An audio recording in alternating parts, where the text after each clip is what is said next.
iki cahan ben bu cahana sığmazam. Kökleri namekan benim, köklü mekana sığmazam.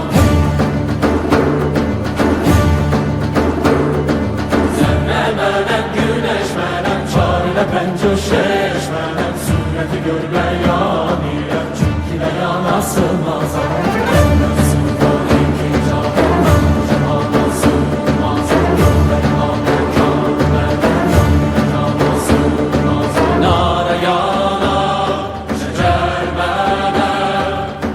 Çerxe çıxar Məndə sığar iki cahan, mən bu cahana sığmazam. Kökləri namekan mənim, köklü məkana sığmazam.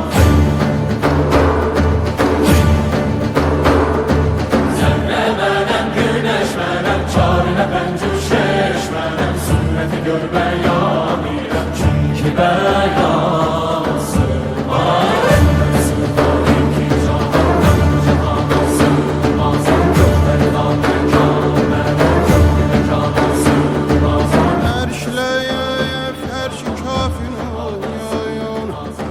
Məndə bulundu cümlə çürüyün. Sən bu nişanla bilməni, bil ki nişanə sığmazayam.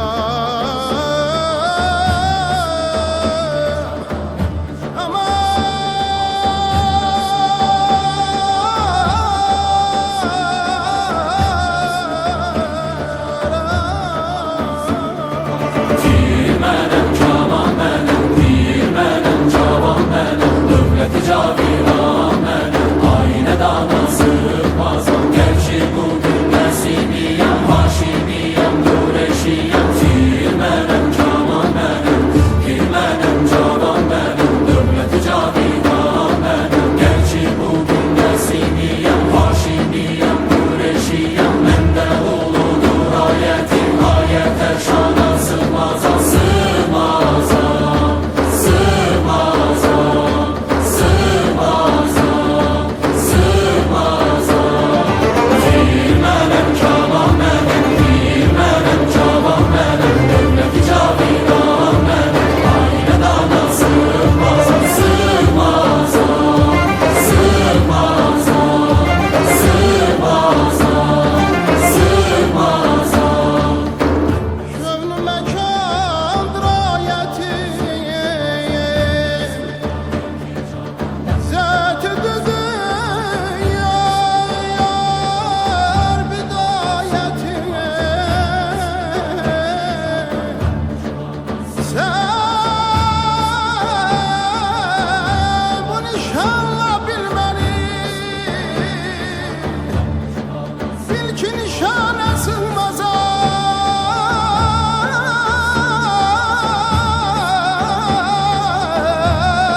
Sığmazam